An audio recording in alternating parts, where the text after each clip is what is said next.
Marco Ledesma, director de Olmo Teatro. Tengo formación en el campo teatral, soy director, actor y profesor de teatro, también en la Escuela Superior de Arte Dramático de Trujillo, Virgilio Rodríguez Nachi.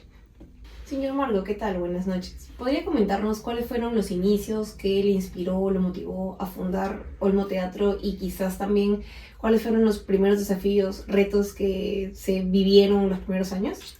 Hola, Mariña. Realmente no fui yo quien fundó únicamente Olmo, sino fuimos un conjunto de alumnos en aquel entonces de la Escuela Superior de Arte Dramático Virgilio Rodríguez Nachi. Estábamos en el segundo año de la carrera profesional de actuación. Entonces habíamos transitado por varios grupos que habían en aquel entonces y decidimos juntarnos para hacer una experiencia pensando en que pudiéramos construir un espacio en el cual al terminar la carrera pudiéramos trabajar de manera profesional. Entonces nos juntamos al comienzo, todos estábamos en el mismo nivel, ninguno de nosotros tenía experiencia en la dirección y por lo tanto, todos partíamos del mismo nivel. El trabajo de dirección fue haciéndose más o menos por decisión, no diría por sorteo, pero sí como esta vez diriges tú, la próxima dirige el otro, y fue así que empezamos a trabajar y éramos varios compañeros, de los cuales solamente hasta ahora hemos quedado Violeta Garfias y yo. Los otros, algunos de ellos han ido haciendo otras cosas, dedicándose a otras actividades. Nos acompañaron un tiempo, unos más largo, otros más corto. Y actualmente los dos están manejando. Sí. Con respecto al ámbito teatral en la ciudad de Trujillo, desde su perspectiva, ¿cómo usted ve que ha evolucionado? O sea, de repente hay unas áreas que se nota un cambio, digamos, positivo, algunas en las que requiere un poquito mayor atención. Yo creo que el teatro en Trujillo tiene diferentes momentos y creo que también la óptica va a depender de quien lo mire, ¿no? En mi caso, la mirada es de alguien que viene haciendo, y supongo que quienes vienen como espectadores tienen otra mirada, quienes están, por ejemplo, estudiando tienen otra mirada, entonces va a depender mucho desde la postura en que uno vea el teatro. En mi caso, a partir del hacer, en el caso de nuestra trayectoria está a partir de Olmo Teatro, y bueno, y también lo que te explico, no soy profesor en la Escuela de Arte Dramático, entonces tengo una visión más o menos compartida. Creo que Claro. el teatro en Trujillo ha ido evolucionando en muchísimos de los casos para bien, en otros no tan bien. Me parece, por ejemplo, que hay un aspecto que es relevante, la creación del Teatro Víctor Raúl Lozano Ibáñez, que es un espacio que le da mucho prestigio a la ciudad y que permite muchas posibilidades, tanto artísticas como de movimiento cultural. Lamentablemente el teatro municipal, lejos de mejorar, ha ido decayendo por el abandono y la falta de recursos económicos para poder sostenerlo, ¿no? También en el caso del teatrín del Ministerio de Cultura, que antes estaba un poco más conservado, ahora también está un poco venido a menos, ¿no? Con los espacios teatrales. Creo que lo importante de la movida teatral es que las mismas necesidades nos han ido obligando a crear espacios como, por ejemplo, el nuestro, ¿no? El pequeño espacio que tenemos es un espacio alternativo en el que nos permite sostener nuestra actividad de manera permanente. A diferencia de los otros espacios que tienen otras manifestaciones artísticas, que es, por ejemplo, música, danza. En el caso del municipal también lo alquilan para otras actividades de los jardines, de colegios, etc. El Teatro Víctor Raúl tiene diversidad de espectáculos relacionados a las artes escénicas. En el caso nuestro es específicamente teatro. Entonces eso nos permite como espectáculo mantener un trabajo permanente, que nosotros lo hacemos a partir de algo que ha ido creciendo, que se llama el proyecto La Titiriferia, que lo venimos sosteniendo aproximadamente 10 años, con presentaciones permanentes con espectáculos para la familia. También se han hecho otro tipo de espectáculos, vienen compañeros nuestros, gente de otras disciplinas, y tenemos talleres. Entonces eso de alguna manera nos permite tener una actividad más o menos constante. Además también de alguna forma motiva, desarrolla, digamos, al trabajo que se le puede brindar a las personas, futuros egresados, digamos, ¿no? Claro, o sea, esto por ejemplo también creo que sirve de inspiración para otros compañeros que ven que es posible hacer un espacio que no sea el teatro municipal o que no sea un gran teatro de formato como debería de ser, digo, para espectáculos más grandes, sino que también se puede mantener una actividad en espacios que son alternativos. ¿Por qué? Porque el teatro no es el edificio teatral el que hace, el teatro es el hecho escénico, es la relación entre artistas o intérpretes y público. Entonces esa relación puede ser en cualquier espacio. Claro. O sea, bajo una buena gestión, organización. Claro, que demanda el cuidado, y yo diría pues en la actividad teatral se requiere ponerle un poquito de corazón para las cosas que uno hace, ¿no? Y entonces creo que la gente que estamos vinculadas al quehacer teatral, lógicamente sabemos que es nuestra profesión, que nadie va a cuidar los espacios como podemos cuidar nosotros, porque de eso depende nuestra existencia. Y en su opinión, ¿podría de repente decirme qué es lo que le falta a Trujillo para que se convierta, digamos, en un epicentro cultural relacionándolo ahorita al ámbito teatral? ¿Qué de repente iniciativas, recursos, políticas se deben incrementar o mejorar? Yo diría que hay macro y micro. En el macro creo son las políticas culturales que necesitan ser fortalecidas, que se necesita apostar por un proyecto cultural que permita la movilización de las diversas disciplinas artísticas, no solo del teatro, sino de todas las otras disciplinas artísticas, para que la movida pues no sea intentos aislados. Y desde la parte micro creo que la convicción que cada artista debe tener para defender su espacio, su territorio y poder compartirlo con el público. Porque a veces yo creo que se cansa la gente por la falta de apoyo, por la falta de respuesta frente a los esfuerzos que se hacen. A veces uno puede tener un espectáculo maravilloso y no hay la respuesta que uno espera en relación al esfuerzo que se hace. Entonces creo que eso es un trabajo conjunto de repente de instituciones, de artistas, de movida cultural que tiene que darse en todos los sentidos.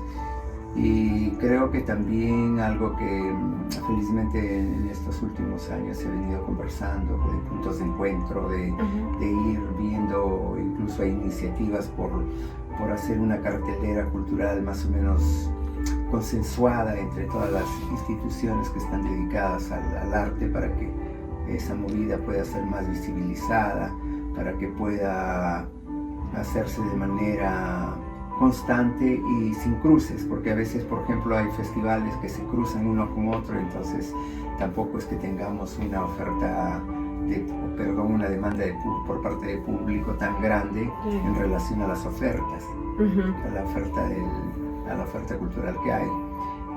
Esa demanda de repente podría crecer, bueno, si es que todo parte de la educación, ¿no? Si es que realmente en los colegios o desde casa se le acostumbrara al niño, a los hijos, el hecho de ser activos, más participativos de repente en este tipo de artes. Claro, yo creo que en todo el arte tiene que cambiar la concepción. Yo creo que es un problema de orden ideológico, de entender que el arte no es la última rueda del coche, sino que es tan necesaria como comer. El arte constituye, salud, el arte constituye el alimento espiritual que todo ser humano necesita. La sensibilidad es uno de los elementos fundamentales para tener y construir un país diferente. Creo que uno de los problemas de violencia, de caos que tenemos es porque también la gente ha olvidado la importancia de sensibilizar, de tener una postura y una situación que te da el arte.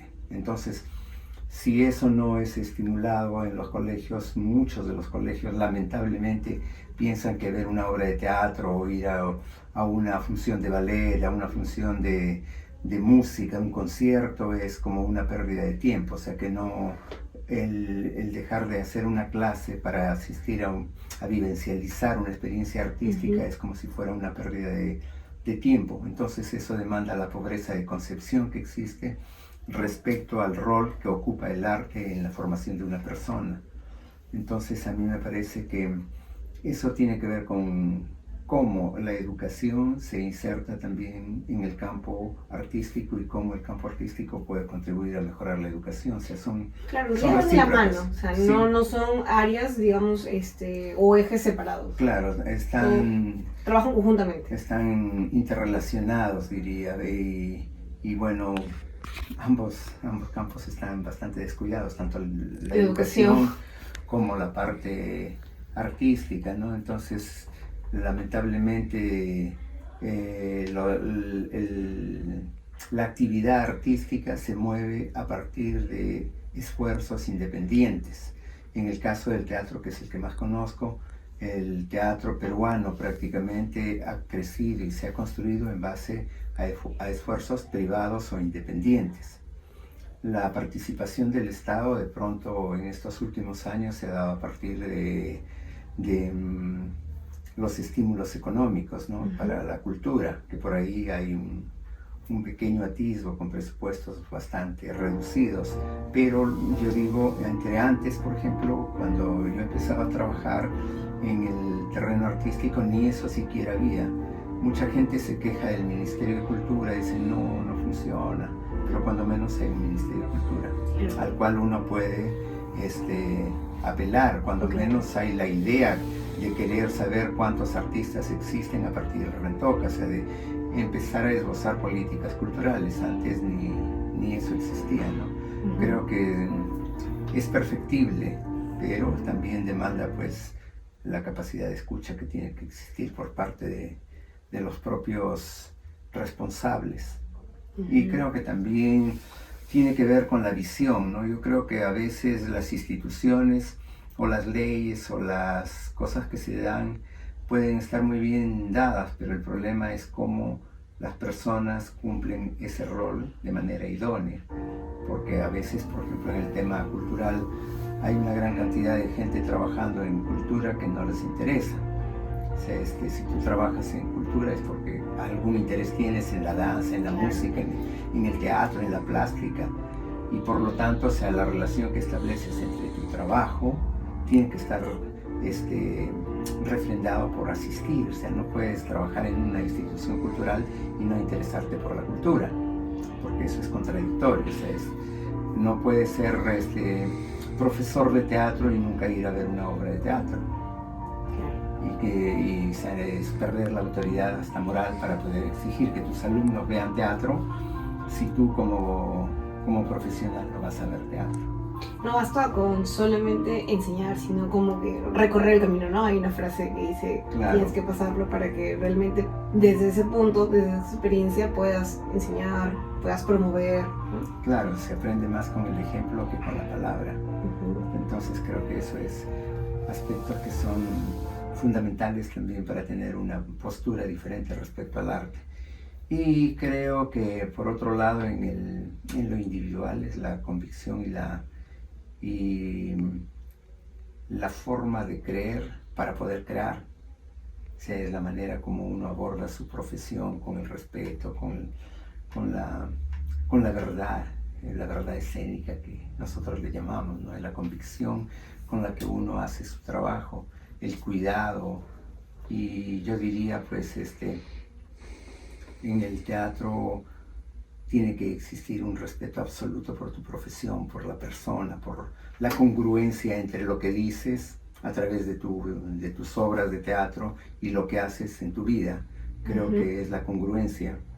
Y desde la perspectiva ya más específica siempre digo, la poética tiene que coincidir con la estética. O sea, lo que tú hablas, de qué hablas, es la manera como también tú quieres expresarlo, a quién estás pensando dirigirte, por qué es que haces arte y cuál sería el rol fundamental que el arte desempeña en estos tiempos, ¿no? Tan difíciles, tan caóticos. O sea, cuál es el rol, cuál es la postura de nosotros como artistas. Y yo creo que ya hacer arte en estas épocas hacer arte es un acto de rebelión, es un acto de valentía para poder enfrentarse a diferentes cosas que pretenden mantenernos lejos de la sensibilidad, lejos de la creación, lejos de las manifestaciones artísticas que son tan vitales para las personas. Y señor Marco, bueno, finalmente, ¿qué metas podría mencionarnos de repente que tiene Olmo Teatro en unos futuros años, en los próximos años? ¿Cómo es que piensa seguir innovando para seguir contribuyendo en la ciudad de Trujillo para llamarnos al público? Bueno, nosotros normalmente programamos una serie de actividades, funciones. Cada año mínimamente apuntamos a tener un montaje de formato grande, aparte obras de formato más pequeño, y también de sostener el espacio. Nos interesa mucho trabajar en la creación de nuevas audiencias. Trabajamos mucho para las infancias, que nos parece fundamental, y bueno, también contribuir a que este espacio sea un espacio de trabajo para los egresados de la Escuela de Teatro, que era un poco las razones por las que nosotros fundamos Olmo, ¿no? O sea, nosotros decíamos, y bueno, y vamos a estudiar, y a dónde nos vamos, o sea, qué vamos a hacer, en qué vamos a trabajar. Entonces es un poco eso, ¿no? Y continuar generando un movimiento cultural. Y lo más bonito también, por otro lado, es viajar un poco, participar en festivales, hay infinidad de artistas, claro, conocer otras posibilidades, recibir gente, seguir capacitándonos, aprendiendo mucho, hasta que las fuerzas y las ganas nos den. Y sobre todo que sea posible, pues hemos logrado sobrevivir 44 años, este año estamos cumpliendo 44 años, entonces ya cargamos toda una maleta de vida y de sueños, de obras, de títeres, de máscaras, de todos los elementos que el teatro nos da, y también de muchas vivencias maravillosas, de lo que significa la relación con el público, de por qué, o sea, a veces yo me pregunto qué locura ir contra la corriente, ¿no? Pero creo que también esa locura está refrendada por lo maravilloso que es esa relación con el público, por la capacidad de dialogar con diferentes posibilidades de espectadores, con públicos tanto de acá de Perú, de otros lugares, desde sitios totalmente alejados, la posibilidad de brindar funciones o acercar a quienes no tienen posibilidades de ir a un espectáculo normalmente, tener la posibilidad también de brindarles la oportunidad de poder tener una cercanía con el arte. Entonces creo que sueños hay muchos, el problema es hacerlo realidad. Eso sería todo, señor Marco. Realmente, gracias por su tiempo, por la entrevista, No, qué correcto. por el espacio.